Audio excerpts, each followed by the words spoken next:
Hey everyone, this is Obsessive Prepper AZ. This is the part 2 video of how I do my dried food storage in mason jars. I showed you all in the last video of using a wine rack, converting that.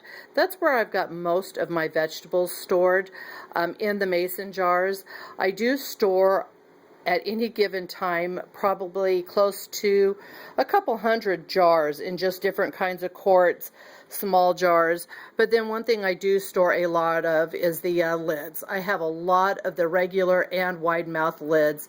I think in a situation you would need those if you had to do canning, so I don't want to have to worry about that. Some of the people use the Tattler lids. I have never tried those before. It's something that I'm looking forward to getting into. I store all of my bands and lids inside of plastic jugs like that. It's easy. When I'm canning, I just grab my container and that's what I use. Anyways, like I was saying, I store a lot of things in my mason jars. I also have a pantry, just an everyday use that I have of mason jars that I just kind of pour everything in and use a food saver and suck the air out. I also, for longer term, I put the oxygen absorber, but I also use my food saver and take it and seal it.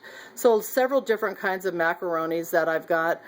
These are lemons and oranges that I've dehydrated.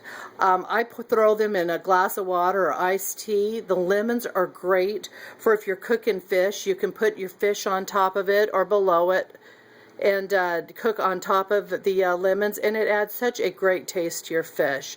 I store a lot of my nuts in mason jars that I use every day. I'm a baker, so I go through pecans and walnuts all the time.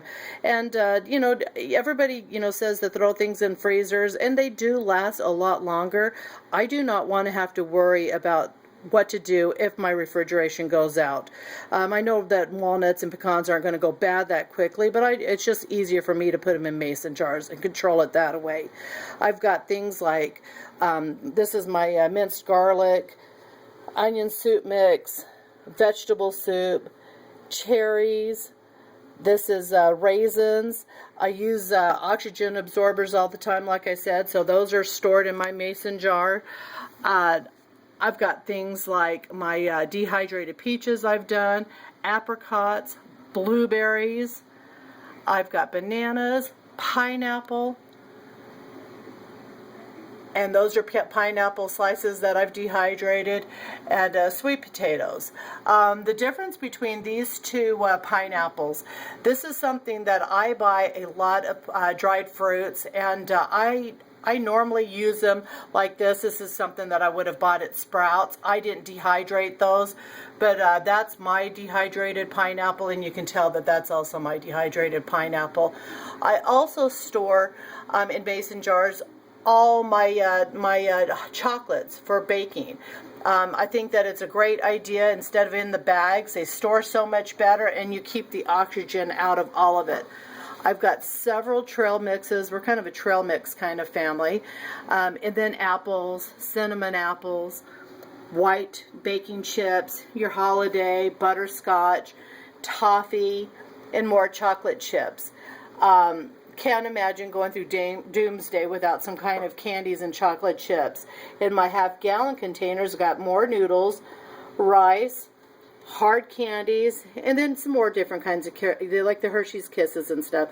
And I turn this stuff all the time. I'm always baking. Now the hard candies, things like that I've got over here in the jar, I like those. I have a candy dish, and I'm always using them. But then I also put them in my number 10 cans. I seal them. I also have hard candy in Mylar bags. It's something that will store virtually forever. And I couldn't imagine going through doomsday and, all you're eating is dehydrated food or bucket food or you name it. And I just think that you would be happier, and it's just a treat to be able to have hard candies, things like that. And if you're into prepping, you've got your food storage, you've got your dried milks and butters and everything, and so you can make cookies. I've got a solar oven, so I can make cakes and things like that. So if I use it on an everyday basis, of course I'm going to have it, and then I can store it longer also, like I said, in my mason jars. I don't want people to think that this is the only way that I store it, because I had a comment on one of my other videos that I needed to put the meals in jars in Mylar bags. I can do that. I have done that. I just opt out. I always try to do a little bit of everything. I never have one plan that I just stick with. If I'm dehydrating, I'm putting them in jars. I put them in Mylar bags. I put them in Food Saver bags and putting them in number 10 cans. So call me crazy, but I always have a backup for everything I do, and not any part of my food supply is in one area of my house or just in my house. I have other places. So again, wanted to show you a quick video of what I store in mason jars. Have a great night.